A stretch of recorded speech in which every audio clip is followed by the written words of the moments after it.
നമസ്കാരം. നമ്മുടെ ഇന്നത്തെ ഷോയിലേക്ക് എല്ലാവർക്കും സ്വാഗതം. എൻ്റെ പേര് വർഷ. ഇന്നത്തെ നമ്മുടെ ടോപ്പിക് ഫംഗൽ ഇൻഫെക്ഷൻസ് ആണ്. അതിനുവേണ്ടി നമ്മുടെ ഡെർമറ്റോളജി വിഭാഗത്തിലെ ഡോക്ടർ ഗീതാഞ്ജലി എസ് കുമാർ നമ്മുടെ കൂടെയുണ്ട്. ഡോക്ടർ, എന്തുകൊണ്ടാണ് ഇങ്ങനെ ഫംഗൽ ഇൻഫെക്ഷൻസ് നമ്മുടെ ദേഹത്ത് വരാനുള്ള കാരണം? അതായത് നമ്മുടെ ശരീരത്തിൽ വരാനുള്ള റീസൺസ് എന്തൊക്കെയാണ്? ഫംഗൽ ഇൻഫെക്ഷൻസ് അല്ലെങ്കിൽ അതിന് വേറെ രണ്ട് പേരുകളൂടെ ഉണ്ട്. പുഴുക്കടി അല്ലെങ്കിൽ വട്ടച്ചൊറി. അതെങ്ങനെയാണ് കിട്ടുന്നതെന്ന് വെച്ചാൽ മറ്റുള്ള മനുഷ്യരിൽ നിന്നാണ് കിട്ടുന്നത്. അതായത് പേഴ്സൺ ടു പേഴ്സൺ കോണ്ടാക്ട്. അപ്പോൾ നമ്മൾ വിചാരിക്കും മനുഷ്യരിൽ നിന്ന് മാത്രമേ കിട്ടുള്ളൂ. അല്ല, നമുക്ക് ചിലപ്പോൾ നമ്മൾ പുറത്തൊക്കെ ഇറങ്ങി നടക്കുമ്പോൾ മണ്ണിൽ നിന്ന് വരെ കിട്ടിയെന്നിരിക്കും അങ്ങനത്തെ ഫംഗൽ ഇൻഫെക്ഷൻസ്. പിന്നെ വീട്ടിൽ ആനിമൽസ് ഉണ്ടെങ്കിൽ, അതായത് പട്ടി, പൂച്ച, അങ്ങനത്തെ മൃഗങ്ങളുണ്ടെങ്കിൽ നമ്മൾ ഹ്യൂമൻസ് അവരെ കൈകാര്യം ചെയ്യുമ്പോൾ വരെ ഈ വട്ടച്ചൊറി നമുക്ക് അവരിൽ നിന്ന് പകർന്നു കിട്ടിയെന്ന് വരും. അസഹനീയമായ ചൊറിച്ചിൽ, അതാണ് ഇതിൻ്റെ പ്രശ്നം. നമ്മൾ പുറമേ കാണുന്നതിൽ ഒരു പ്രശ്നം ഉണ്ടാകും, പക്ഷെ എല്ലാം പുറത്തുനിന്ന് കാണാവുന്ന ഭാഗത്തായിരിക്കണം എന്നില്ല വരുന്നത്. പക്ഷെ ഏത് ഭാഗത്താണെങ്കിലും അസഹനീയമായ ചൊറിച്ചിലാണ് ഇതിൻ്റെ ഏറ്റവും വലിയ പ്രശ്നം. അപ്പോൾ ഒന്നില്ലെങ്കിൽ മനുഷ്യരിൽ നിന്ന് തന്നെ, വീട്ടിലുള്ളവർക്കാണെങ്കിൽ നമുക്ക് അവരെ ട്രീറ്റ് ചെയ്യേണ്ടി വരും. മൃഗങ്ങൾക്കാണെങ്കിൽ നമുക്ക് മീൻസ് ആനിമൽസിന് നമ്മൾ ട്രീറ്റ്മെൻറ്റ് കൊടുക്കണം എന്നുള്ള രീതിയിൽ നമ്മൾ പേഷ്യൻസിൻ്റെ അടുത്ത് അഡ്വൈസ് ചെയ്യും. കാലാവസ്ഥകൾ ഇതിന് ബാധകമാകുന്നുണ്ടോ? നമ്മളിപ്പോൾ നിൽക്കുന്നത് ഒരു ചൂട് കാലാവസ്ഥയിലാണല്ലോ. ഇപ്പോൾ ചൂട് കാലാവസ്ഥയിൽ നമ്മൾ ധാരാളമായിട്ട് വേർക്കുമ്പോൾ അതായത് പ്രത്യേകിച്ച് ഈ ഒടിവുകൾ, ആ ഭാഗത്തൊക്കെ ധാരാളമായിട്ട് വേർപ്പ് ഇങ്ങനെ കെട്ടി നിൽക്കും. അപ്പോൾ വേർപ്പ് നിൽക്കുമ്പോൾ ഈ ഫംഗൽ ഇൻഫെക്ഷൻ കൂടും, ഇൻറ്റൻസിറ്റി കൂടും, ചൊറിച്ചിൽ കൂടും. പിന്നെ അതുപോലെ തന്നെ ഇനി വരുന്നത് മഴക്കാലത്തും ഈ ഫംഗൽ ഇൻഫെക്ഷൻസിൻ്റെ ഇൻറ്റൻസിറ്റി കൂടും. അതെന്താ കാരണമെന്ന് നമ്മൾ വിചാരിക്കും, കാരണം വേർക്കുന്നില്ലല്ലോ. മഴക്കാലത്ത് എന്താ പ്രശ്നം എന്ന് വെച്ചാൽ നമ്മൾ ഉണങ്ങാത്ത വസ്ത്രങ്ങൾ വീണ്ടും എടുത്ത് ധരിക്കും. നമ്മൾ കഴുകി ഉണക്കാനിട്ട് പൂർണ്ണമായിട്ട് ഉണങ്ങാനുള്ള സൗകര്യം മഴക്കാലത്ത് ചിലപ്പോൾ എല്ലാ വീട്ടിലും കാണത്തില്ല. അതുകൊണ്ട് മഴക്കാലത്തും ചൂടുകാലത്തുമാണ് ഫംഗൽ ഇൻഫെക്ഷൻസ് സാധാരണ കൂടാറ്. എന്തൊക്കെ ചികിത്സകളാണ്? ചികിത്സകൾ ഇതിന് മെയിൻലി ക്രീം ഫോമിൽ അല്ലെങ്കിൽ ടാബ്ലറ്റ് ഫോമിൽ. ക്രീംസ് ആകുമ്പോൾ നമ്മൾ കൊണ്ടുപോയി 2 നേരം പുരട്ടാൻ പറയും. അപ്പോൾ ട്രീറ്റ്മെൻറ്റ് എങ്ങനെയാണെന്ന് വെച്ചാൽ, ക്രീംസ് സാധാരണ എന്താ പറയുക, ഇപ്പോൾ ഒരു 1, 2 അല്ലെങ്കിൽ 3 ഭാഗത്തൊക്കെ ഉള്ളൂ എന്നുണ്ടെങ്കിൽ നമുക്ക് ക്രീം മാത്രം കൊടുത്താൽ മതി. പക്ഷെ കുറേ, അതായത് എക്സ്റ്റെൻസീവായിട്ട് കുറേ ബോഡി സർഫസസ് കവർ ചെയ്യുന്നുണ്ട് എന്നുണ്ടെങ്കിൽ ക്രീം മാത്രം പോരാ, അതിൻ്റെ കൂടെ നമുക്ക് ടാബ്ലറ്റും കൊടുക്കേണ്ടതായിട്ടുള്ള ആവശ്യം വരും. അപ്പോൾ ക്രീമും ടാബ്ലറ്റും മാത്രം മതിയോ? ഇല്ല, പോരാ. ഇപ്പോൾ ക്രീം പുരട്ടി തുടങ്ങി ഫസ്റ്റ് ഡേ തന്നെ ചൊറിച്ചിൽ നമുക്ക് പൂർണ്ണമായിട്ട് നിൽക്കുന്നില്ല. ചൊറിച്ചിൽ മാറാൻ കുറച്ച് താമസം പിടിക്കും. അപ്പോൾ ആ ചൊറിച്ചിൽ പൂർണ്ണമായിട്ട് മാറുന്ന വരെ നമ്മൾ രാത്രി ആൻറ്റി ഹിസ്റ്റമീൻസ് എന്ന് പറഞ്ഞൊരു ടാബ്ലറ്റും കൂടി കൊടുക്കും. അതായത് ചൊറിച്ചിൽ കുറയ്ക്കാനുള്ള ടാബ്ലറ്റ് ആണത്. അതിപ്പോൾ 1 മാസം അത്രയൊന്നും വേണ്ടി വരില്ല, കുറച്ച് ദിവസങ്ങളത്തേക്കാണെങ്കിലും നമ്മൾ ആദ്യം കൊടുക്കും. പിന്നെ എന്നിട്ട് ചൊറിച്ചിൽ നിൽക്കുന്നില്ല എന്നുണ്ടെങ്കിൽ അവരോട് പിന്നെ നമ്മളെ ഒന്നും കൂടി വന്ന് കാണാൻ പറയും. കുറച്ച് ദിവസം കൂടെ പിന്നെ നമുക്ക് എക്സ്റ്റെൻഡ് ചെയ്ത് കൊടുക്കാവുന്നതേ ഉള്ളൂ. പിന്നെ ഈ ക്രീം പുരട്ടുന്ന കാര്യത്തിൽ നമ്മൾ കുറച്ച് എക്സ്ട്രാ അഡ്വൈസസ് വരുന്ന പേഷ്യൻസിന് എല്ലാവർക്കും നമ്മൾ കൊടുക്കണം. അപ്പോൾ എന്താന്ന് വെച്ചാൽ അത് റൂൾ ഓഫ് 2 എന്ന് പറയും. അതായത് 2 എന്ന് വെച്ചാൽ ട്വൈസ് ഡെയിലി, രാവിലെയും രാത്രി അല്ലെങ്കിൽ രാവിലെയും വൈകുന്നേരം കുളിച്ചു കഴിഞ്ഞ് അങ്ങ് പുരട്ടി വിടുക എന്നുള്ള രീതിയിലാണ് നമ്മൾ സാധാരണ പറയാറ്. പിന്നെ ഈ കാണുന്ന ഒരു വട്ടത്തിലായിരിക്കും സാധാരണ. ചിലർക്ക് ഈ വട്ടങ്ങളെല്ലാം കൂടെ ജോയിൻ ചെയ്ത് വലിയ പാച്ചായിട്ടൊക്കെ വരും. ഇപ്പൊ കാണുന്ന ഈ ബോർഡേഴ്സിലാണ് ഇതിന്റെ, അതായത് ഇതിന്റെ അറ്റത്താണ് ഇതിന്റെ ഫംഗൽ ആക്ടിവിറ്റി മാക്സിമം ഉള്ളത്. അപ്പൊ നമ്മൾ ഇവരോട് 2 സെന്റിമീറ്റർ, അതായത് 2 ഫിംഗർ ബ്രെത്ത് ആ കാണുന്ന വട്ടത്തിന്റെ പുറത്തും കൂടെ പുരട്ടാൻ പറയും. അപ്പൊ സാധാരണ വേറെ ഏതെങ്കിലും ഒരു അസുഖമാണെങ്കിൽ സാധാരണ പേഷ്യൻസിന് ഒരു ജനറൽ ടെൻഡൻസി ഉണ്ടാവും, നടുക്ക് മാത്രം പുരട്ടി അറ്റത്താവുമ്പോൾ അധികം അവർ അപ്ലൈ ചെയ്യില്ല. അപ്പൊ ഇതിന്റെ ആക്ടിവിറ്റി ഇങ്ങനെ ആയതുകൊണ്ട് നമ്മൾ അത് എടുത്ത് പറയേണ്ടതായിട്ടുണ്ട്. അതാണ് റൂൾ ഓഫ് 2. 2 നേരം പുരട്ടണം. പിന്നെ 2 centimetres beyond the clinical margin, അതായത് ഈ കാണാവുന്നതിന്റെ 2 സെന്റിമീറ്റർ അല്ലെങ്കിൽ 2 വിരലടയാളം എന്ന് പറഞ്ഞാൽ മതി, പുറത്തോട്ട് പുരട്ടണം. പിന്നെ ഇത് മുഴുവനായിട്ട് ചിലപ്പോൾ പുരട്ടി തുടങ്ങി ഒരു 4-5 ദിവസം കഴിയുമ്പോൾ ചിലപ്പോൾ മാറിയെന്നിരിക്കും. എന്നാലും ഇത് പൂർണ്ണമായിട്ട് മാറിക്കഴിഞ്ഞ് ഒരു 2 ആഴ്ചയും കൂടെ എക്സ്ട്രാ, അല്ലെങ്കിൽ 1 അല്ലെങ്കിൽ 2 ആഴ്ചയും കൂടെ എക്സ്ട്രാ അവരോട് അത് അപ്ലൈ ചെയ്തോളാൻ നമ്മൾ ആവശ്യപ്പെടാറുണ്ട്. ക്രീം കൊണ്ട് മാത്രം എഫക്റ്റീവ് ആവുന്നില്ല. ഇപ്പൊ ചിലത് നമുക്ക് കൺമുന്നിൽ കാണുമ്പോൾ ക്രീം മാത്രം കൊണ്ട് എഫക്റ്റീവ് ആവും തോന്നും. പക്ഷെ 2 ആഴ്ച കഴിഞ്ഞ് ചിലപ്പോൾ പേഷ്യന്റ് വരുമ്പോൾ പറയും പൂർണ്ണമായിട്ട് മാറിയിട്ടില്ല എന്നുണ്ടെങ്കിൽ നമുക്ക് ടാബ്ലറ്റും കൂടി കൺസിഡർ ചെയ്യാം. അല്ലെങ്കിൽ പേഷ്യന്റ് ഫസ്റ്റ് വിസിറ്റിൽ വരുമ്പോഴത്തേക്കും ഒത്തിരി സ്ഥലത്ത് അതുണ്ടെന്നുണ്ടെങ്കിൽ നമ്മൾ ആദ്യമേ ക്രീമും ടാബ്ലറ്റും ആയിട്ട് തന്നെ കൊടുക്കും. ടാബ്ലറ്റ് പല ഫോംസിലുണ്ട്, പല കാറ്റഗറി ഉണ്ട്. അത് ഓരോന്നും എടുക്കേണ്ട രീതി, അത് ഓരോന്നിലും അതിൻ്റെതായ വ്യത്യസ്തകളുണ്ട്. അത് ഡോക്ടേഴ്സ് എന്താണോ പറയുന്നത് അതനുസരിച്ച് ഫോളോ ചെയ്യാം. പിന്നെ ആൻറ്റി ഹിസ്റ്റമീൻസ്, അതായത് ചൊറിച്ചിൽ കുറയ്ക്കാനുള്ള ടാബ്ലറ്റ് രാത്രി മാത്രമാണ് സാധാരണ കൊടുക്കാറ്. അത് രാത്രി മാത്രം ഒരാഴ്ച അല്ലെങ്കിൽ 2 ആഴ്ച വരെ ചിലപ്പോൾ കഴിക്കേണ്ടി വരാം. ചിലരിൽ അതിനേക്കാളും കൂടുതൽ എടുക്കേണ്ടി വരാം. ചിലർക്ക് ചികിത്സ കഴിഞ്ഞ് മാറിയിട്ടുണ്ടാവും, പക്ഷെ ചിലർക്ക് പിന്നെയും അത് റിക്കറൻ്റ് ആയിട്ട് വരുന്നത്. അതിൻ്റെ കാരണം എന്തായിരിക്കും? റിക്കറൻസ് എന്നില് ഉപരി അത് ചിലപ്പം അത് ആദ്യത്തെ ഇൻഫെക്ഷൻ ട്രീറ്റ് ചെയ്ത് പുതിയതായിട്ട് പിന്നെയും വേറൊരാളിൽ നിന്ന് അല്ലെങ്കിൽ വേറൊരു സോഴ്സിൽ നിന്ന് കിട്ടുന്നതാവാം. അല്ലെങ്കിൽ ആദ്യത്തേത് ഇപ്പം മാറാതെ നിന്ന് അത് എക്സാജറേറ്റഡ് ആയതായിരിക്കാം. അത് ഏതെങ്കിലും രീതിയിലായിരിക്കാം. വീട്ടിലുള്ള ആർക്കെങ്കിലും ഉണ്ടെങ്കിലും ട്രീറ്റ്മെന്റ് അതാണ്. വീട്ടിലുള്ള ഫാമിലി മെമ്പേഴ്സ് മസ്റ്റ് ആയിട്ടും ട്രീറ്റ്മെന്റ് എടുക്കണം. ഉണ്ടെങ്കിൽ വട്ടച്ചൊറി ഉണ്ടെങ്കിൽ, ഇല്ലാത്തവർ വേണ്ട. അപ്പൊ നമ്മൾ പേഷ്യൻസ് വരുമ്പോൾ അവർക്ക് അതിന്റെ കൂടെ ആ ജനറൽ മെഷേഴ്സ് നമ്മൾ അഡ്വൈസ് ചെയ്യണം. വീട്ടിൽ ആർക്കെങ്കിലും ഉണ്ടോ, അതായിരിക്കണം ഫസ്റ്റ് ക്വസ്റ്റ്യൻ. വീട്ടിൽ ആർക്കെങ്കിലും ഉണ്ടെങ്കിൽ അവരെയും കൊണ്ടുവരാൻ പറയും. അല്ലാതെ ഇവരെടുക്കുന്ന സെയിം ട്രീറ്റ്മെന്റ് അവരും എടുത്തോ എന്ന് പറഞ്ഞ് നമുക്ക് വിടാൻ പറ്റില്ല. അവർക്കും അത് തന്നെയാണെന്ന് നമ്മൾ നോക്കി കണ്ട് ഡയഗ്നോസ് ചെയ്യണം. പല ടൈപ്പ് ഉണ്ടാവും. അത് ഇവർ ഉദ്ദേശിക്കുന്നത് ഫംഗൽ ഇൻഫെക്ഷൻ തന്നെയാണോ എന്ന് നമുക്ക് അറിയില്ലല്ലോ. പിന്നെ അത് പോരാത്തതിന് വേറെ കുറച്ച് ജനറൽ മെഷേഴ്സും കൂടെ നമ്മൾ അഡ്വൈസ് ചെയ്യണം. അതായത് കുളിച്ചു കഴിഞ്ഞ് ദേഹം നല്ലപോലെ തുടച്ചിട്ട് ഡ്രസ്സ് ഇടുക, ഈർപ്പം നിൽക്കരുത്.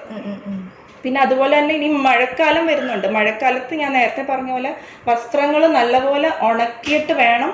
അതിപ്പം വെയിലില്ലാത്ത സ്ഥിതിക്ക് അത് ബുദ്ധിമുട്ടാണ്, അത് എനിക്കറിയാം. പക്ഷെ ഫാൻ്റെ അടിയിലിട്ടാണെങ്കിലും നല്ലപോലെ ഉണങ്ങിയതിന് ശേഷം മാത്രമേ വസ്ത്രം തിരിച്ച് ധരിക്കാവുള്ളൂ. പിന്നെ വേറൊരു കാര്യം, നമ്മൾ ഇട്ട വസ്ത്രം 1-2 നേരം കുറഞ്ഞത് ഒരു ദിവസം നമ്മൾ കുളിച്ചിരിക്കണം. കുളിച്ചു കഴിഞ്ഞ് ഓരോ പ്രാവശ്യം മാറുന്ന ഡ്രസ്സ് അലക്കിയിട്ട് മാത്രമേ വീണ്ടും നമ്മൾ തിരിച്ച് യൂസ് ചെയ്യാവുള്ളൂ. ഡ്രസ്സ് എന്ന് പറഞ്ഞാൽ നമ്മുടെ ഡ്രസ്സ്, അണ്ടർ ഗാർമെന്റ്സ്, അടിവസ്ത്രങ്ങൾ, സോക്സ്, എല്ലാ സാധനങ്ങളും. ഓക്കെ. ഇപ്പോഴാണെങ്കിൽ മാസ്ക് ആണെങ്കിലും നമ്മൾ ഒരു പ്രാവശ്യം യൂസ് ചെയ്ത മാസ്ക് വീണ്ടും റീയൂസ് ചെയ്യരുത്. കാരണം ഈ ഫംഗൽ സ്പോർ എന്ന് പറഞ്ഞൊരു സാധനമുണ്ട്. ഈ സ്പോർസ് ഇപ്പൊ ഈ ലിറ്ററേച്ചറിൽ പറയുന്നത് 120 ദിവസം വരെ അത് സർവൈവ് ചെയ്യുന്നുണ്ട്. അപ്പൊ നമ്മൾ ഇട്ട വസ്ത്രം വീണ്ടും ഇട്ടാൽ നമ്മൾ ഈ കൊടുക്കുന്ന ട്രീറ്റ്മെന്റ് എഫക്റ്റീവ് അല്ല എന്ന് അവർക്ക് തോന്നും. അതായിരിക്കും പേഷ്യൻസ് ആദ്യം വിചാരിക്കുക. അപ്പൊ നമ്മൾ പേഷ്യൻസ് വരുമ്പോൾ ഇതൊക്കെ ഒന്ന് അഡ്വൈസ് ചെയ്തിട്ട് വേണം വിടാനായിട്ട്. പിന്നെ ഒന്നും നമ്മൾ ഷെയർ ചെയ്യാൻ പാടില്ല. ഇപ്പം ഒരാൾ വരിക, നമ്മൾ ചോദിക്കുക വീട്ടിൽ ആർക്കും ഇല്ല എന്നുണ്ടെങ്കിൽ അയാളോട് പറയണം അയാൾ സെപ്പറേറ്റ് സോപ്പ്, ചീപ്പ്, ടവല്, അയാളുടെ ഡ്രസ്സ് ഒന്നും വേറെ ആരുമായിട്ട് ഷെയർ ചെയ്യാൻ പാടില്ല. പിന്നെ ഹോസ്റ്റലിൽ പഠിക്കുന്ന കുട്ടികളാണെങ്കിൽ ഇതൊക്കെ ഫോളോ ചെയ്യാൻ കുറച്ച് ബുദ്ധിമുട്ടാണ്, പക്ഷെ ഫോളോ ചെയ്തേ പറ്റും. അല്ലെങ്കിൽ നമുക്ക് ട്രീറ്റ്മെന്റ് കുറെ നാളത്തേക്ക് കൊടുക്കേണ്ടി വരും. നമ്മൾ കൊടുക്കുന്ന ട്രീറ്റ്മെന്റ് ഒന്നും എഫക്റ്റീവ് ആവാതെ തോന്നും. അങ്ങനെയുള്ള പ്രോബ്ലംസ് എല്ലാം ഉണ്ട്. ഡോക്ടർ, പ്രഗ്നൻസി സമയത്തും ചിലർക്ക് ഇതുപോലെ ഫംഗൽ ഇൻഫെക്ഷൻ വരാറുണ്ട്. അതുപോലെ മുലയൂട്ടുന്ന അമ്മമാർക്കായാലും. അപ്പോൾ അവർക്ക് ട്രീറ്റ്മെൻറ്റ് വ്യത്യാസമാണ്. പ്രഗ്നൻസി ടൈമിൽ ഇൻഫെക്ഷൻസ് അക്വയർ ചെയ്യാനുള്ള പോസിബിലിറ്റി ഭയങ്കരമാണ്. സാധാരണ മനുഷ്യരെക്കാളും കൂടുതലാണ്. പ്രഗ്നൻസി ടൈമിൽ ടാബ്ലറ്റ്സ് കൊടുക്കാൻ നമ്മൾ രണ്ടാമതൊന്ന് ചിന്തിക്കേണ്ടി വരും. Especially first and second trimester, അതായത് ആദ്യത്തെ 6 മാസം കഴിയാവുന്നതും ടാബ്ലറ്റ്സ് ഒന്നും കൊടുക്കാൻ പറ്റില്ല. ഈ ചൊറിച്ചിൽ അവോയ്ഡ് ചെയ്യാനുള്ള ടാബ്ലറ്റ്സ് വേണമെങ്കിൽ കൊടുക്കാം, അത് കുഴപ്പമില്ല. പക്ഷെ ആൻറ്റി ഫംഗൽസ്, ഈ ഫംഗസിന് എതിരായിട്ട് ആക്ട് ചെയ്യുന്ന ഞാൻ പറഞ്ഞ ടാബ്ലറ്റ്സ് കൊടുക്കാൻ നമുക്ക് ബുദ്ധിമുട്ടാണ്. അപ്പോൾ ക്രീംസ് മാത്രം. പിന്നെ ഈ ജനറൽ മെഷേഴ്സ് അത് വളരെ ആവശ്യമാണ്. കാരണം പ്രഗ്നൻസി ആകുമ്പോൾ വെയിറ്റ് ഒക്കെ കൂടി നമുക്ക് വേർപ്പ് കൂടുതൽ വരാം. മഴക്കാലം ആണെങ്കിലും പ്രഗ്നൻസി ടൈമിൽ എല്ലാ പെണ്ണുങ്ങൾക്കും കൂടുതലായിട്ട് വേർക്കാൻ ഒരു ടെൻഡൻസി ഉണ്ടാവും. അത് നാച്ചുറലാണ്. അപ്പോൾ ജനറൽ മെഷേഴ്സ് പ്രഗ്നൻ്റ് ആയിട്ടുള്ള പേഷ്യൻസിന് കുറച്ച് കൂടുതൽ സമയം എടുത്താണെങ്കിലും നമ്മൾ അവർക്കത് അഡ്വൈസ് ചെയ്ത് കൊടുക്കണം. പ്രഗ്നൻസി ടൈമിൽ കഴിയാവുന്നതും ക്രീംസ് മാത്രം കൊണ്ട് നമ്മൾ ഇൻഫെക്ഷൻ കൺട്രോൾ ചെയ്യാൻ പറ്റുമോ നോക്കും. പിന്നെ ആൻറ്റിഹിസ്റ്റമീൻസും കൊടുക്കുക. ഒരു 6 മാസം കഴിഞ്ഞ് 7-ാം മാസം മുതലാണെങ്കിൽ പിന്നെ നമുക്ക് ഇപ്പോൾ ക്രീംസ് കൊണ്ട് മാറിയില്ല എന്നുണ്ടെങ്കിൽ ടാബ്ലറ്റ് കൺസിഡർ ചെയ്യാം. മുലയൂട്ടുന്ന അമ്മമാർക്കും പ്രഗ്നൻസി ടൈമിലുള്ള ഓൾമോസ്റ്റ് സെയിം ട്രീറ്റ്മെൻറ്റ് മൊഡാലിറ്റീസ് തന്നെയാണ്. പിന്നെ ആഴ്ചയിൽ 1-2 പ്രാവശ്യം കഴിക്കുന്ന ഒരു ടാബ്ലറ്റ് ഉണ്ട്. അത് ലാക്ടേറ്റിംഗ് മദേഴ്സിന്, അതായത് മുലയൂട്ടുന്ന അമ്മമാർക്ക് കുറച്ചുകൂടി സേഫാണ്. അതും എല്ലാം ഈ ക്രീംസ് കൊണ്ട് എഫക്റ്റീവ് ആയില്ലെങ്കിലും നമ്മൾ ടാബ്ലറ്റ്സ് കൊടുക്കുന്നതിനെ പറ്റി ആലോചിക്കാൻ പാടുള്ളൂ. ഇൻ കേസ് ഈ അമ്മയിൽ നിന്ന് കുഞ്ഞിലേക്ക് വന്ന് വളരെ കുട്ടിയായിരിക്കും, അപ്പോൾ അവർക്ക് വന്നിട്ടുണ്ടെങ്കിൽ അവർക്ക് മരുന്ന് കൊടുക്കാൻ പറ്റും. കുഞ്ഞിന് 1 മാസമോ 2 മാസമോ ഒക്കെ ഉള്ള കുട്ടികൾക്ക് കിട്ടാനുള്ള സാധ്യത വളരെ കൂടുതലാണ്. പിന്നെ കുട്ടിയുടെ കാര്യമാകുമ്പോൾ ഒബ്വിയസ്ലി പാരൻസ് കുറച്ചുകൂടി കോഷ്യസ് ആയിരിക്കും. അപ്പോൾ എന്താണെന്ന് വെച്ചാൽ ആദ്യത്തെ ഒരു പാച്ച് വരുമ്പോൾ തന്നെ പാരൻസ് നമ്മുടെ അടുത്ത് കൊണ്ടുവരും. അതാണ് ഒരു അഡ്വാൻറ്റേജ്. പിന്നെ കാരണം കുട്ടികളുടെ ഹോസ്പിറ്റൽ വിസിറ്റ് നമുക്ക് അവോയ്ഡ് ചെയ്യാൻ പറ്റില്ല. വാക്സിനേഷനൊക്കെ ആയിട്ട് മാസത്തിലൊരിക്കൽ ആ ഒരു ആദ്യത്തെ 4 മാസത്തിൽ തന്നെ ഒരു 3-4 വിസിറ്റ് എന്താണെങ്കിലും ഉണ്ടാവും. അപ്പോൾ കുട്ടികൾക്കുള്ളൊരു അഡ്വാൻറ്റേജ് എന്ന് വെച്ചാൽ എക്സ്റ്റെൻസീവായിട്ട് ഫംഗൽ ഇൻഫെക്ഷൻ വരുന്നവരാരും വെയിറ്റ് ചെയ്തിരിക്കില്ല. നമ്മൾ വീട്ടിലിരിക്കുന്ന മുതിർന്നവർക്കാണെങ്കിൽ ഇത് പോവായിരിക്കും, ചൂടുകുരുവായിരിക്കും, അതായിരിക്കും ഇതായിരിക്കും എന്നൊക്കെ പറഞ്ഞ് നമ്മൾ വെയിറ്റ് ചെയ്യും. കുട്ടികളുടെ കാര്യമാകുമ്പോൾ പെട്ടെന്ന് കൊണ്ടുവരും. അപ്പം കുട്ടികളിൽ ആസ് മച്ച് ആസ് പോസിബിൾ ഞാൻ ഐഡിയലി ക്രീംസ് മാത്രമേ കൊടുക്കാറുള്ളൂ. അങ്ങനെ സിറപ്പ് ആൻറ്റി ഫംഗൽസ് കൊടുക്കാറ് വളരെ റെയർ ആണ്. കാരണം പിന്നെ ഒറ്റ പാച്ച് അല്ലെങ്കിൽ 2 പാച്ചായിട്ടാകുമ്പോൾ അത് വേഗം റെസ്പോണ്ട് ചെയ്യുകയും ചെയ്യും. ഈ ഫംഗൽ ഇൻഫെക്ഷൻസിൻ്റെ ട്രീറ്റ്മെൻറ്റ് റിവ്യൂസിൻ്റെ ആവശ്യം വരുമോ? പിന്നെയും വരേണ്ടി വരുമോ എന്നുള്ളത്. ഫംഗൽ ഇൻഫെക്ഷൻസ് നമ്മൾ പറഞ്ഞു വിടും 2 വീക്സ് വരെ വെയിറ്റ് ചെയ്യാം. ട്രീറ്റ്മെൻറ്റ് സ്റ്റാർട്ട് ചെയ്ത് 2 വീക്സ് ആയിട്ടും തീരെ കുറയുന്നില്ല, അല്ലെങ്കിൽ കുറച്ച് ബാക്കിയുണ്ട്, കുറച്ച് മാറുന്നില്ല, അങ്ങനെയുള്ള സിറ്റുവേഷൻസിലാണെങ്കിൽ പേഷ്യൻസിനോട് മസ്റ്റായിട്ടും റിവ്യൂ പറയുക. ഓക്കെ, എന്നിട്ട് 2 വീക്സ് കഴിഞ്ഞ്, അല്ലെങ്കിൽ ചിലർ 3 വീക്സ് ഒക്കെ ആയിട്ടായിരിക്കും വരുന്നത്. അവരുടെ സൗകര്യം അനുസരിച്ച് അവർ വരുമ്പോൾ നോക്കും. ഒരു 50% കൂടുതൽ കുറഞ്ഞിട്ടുണ്ട് എന്നുണ്ടെങ്കിൽ ആ കൊടുത്ത മരുന്ന് തന്നെ, ഇപ്പോൾ നമ്മൾ 15 ദിവസത്തേക്കാണ് കൊടുത്തെങ്കിൽ അത് കൂട്ടി 1 മാസം ആക്കണം, അല്ലെങ്കിൽ 3 ആഴ്ച അല്ലെങ്കിൽ 1 മാസം ആകുമ്പം അവരുടെ അടുത്ത് പറയണം മാറുമായിരിക്കും. ഓക്കെ, ഒട്ടും റെസ്പോണ്ട് ചെയ്തിട്ടില്ല എന്നുണ്ടെങ്കിലാണ് നമുക്ക് ഈ ചികിത്സയ്ക്ക് ബുദ്ധിമുട്ടായിട്ടുള്ളൊരു സിറ്റുവേഷനെ പറ്റി നമ്മൾ ആലോചിക്കണം. അതായത് ഫംഗൽ റെസിസ്റ്റൻസ്, നമ്മൾ കൊടുത്ത ആ മരുന്നിനോട് ആ ഫംഗസ് എതിർപ്പ് ശക്തി കാണിക്കുന്നു എന്നുള്ളൊരു സിറ്റുവേഷനെ പറ്റി ആലോചിച്ചാൽ നമ്മൾ ഏത് കാറ്റഗറി ഓഫ് മരുന്നാണോ കൊടുത്ത വേറെ കാറ്റഗറിയിലുള്ള വേറൊരു ഡ്രഗ് ആയിരിക്കണം നമ്മൾ പിന്നെ രണ്ടാമത് കൊടുക്കുന്നത്. 2 വീക്സ് ആയിട്ട് റെസ്പോണ്ട് ചെയ്തില്ല എന്നുണ്ടെങ്കിൽ പിന്നെ അതേ മരുന്ന് തന്നെ കണ്ടിന്യൂ ചെയ്യുന്നതിൽ കാര്യമില്ല. നമ്മൾ കാറ്റഗറി മാറ്റി കൊടുക്കുക തന്നെ ചെയ്യണം. അതാണ് ഡ്രഗ് റെസിസ്റ്റൻസ് ഓഫ് ഫംഗസ് എന്ന് പറയുന്നത്. പിന്നെ അല്ലെങ്കിൽ വേറൊരു സിറ്റുവേഷൻ നമ്മൾ ആലോചിക്കുന്നത് പേഷ്യൻ്റ് ഡയബറ്റിക് ആണോ എന്ന് നോക്കണം. ഡയബറ്റിക് ആണെന്നുണ്ടെങ്കിൽ അവരോട് ആദ്യമേ പറയണം ഡയബറ്റിക്സിലും ഫംഗൽ ഇൻഫെക്ഷൻസ് ട്രീറ്റ് ചെയ്യാൻ കുറച്ച് ബുദ്ധിമുട്ടാണ്. സാധാരണ ആൾക്കാരെ പോലെ ഈ 2 ആഴ്ച കൊണ്ട് മാറിയെന്ന് വരില്ല. അപ്പോൾ അവരോടത് ഇൻ അഡ്വാൻസ് പറഞ്ഞു വിടണം. അവർ ഡയബറ്റിക് അല്ല, ടെസ്റ്റ് ചെയ്തിട്ടില്ല എന്ന് പറയുവാണെങ്കിൽ നമ്മൾ 2 വീക്സ് ട്രീറ്റ് ചെയ്തിട്ട് മാറിയില്ലെങ്കിൽ ഫാസ്റ്റിങ്ങിലും ഭക്ഷണം കഴിച്ച് കഴിഞ്ഞ് 2 മണിക്കൂർ ആകുമ്പോഴും ഷുഗർ ലെവൽസ് നമ്മൾ ടെസ്റ്റ് ചെയ്യണം.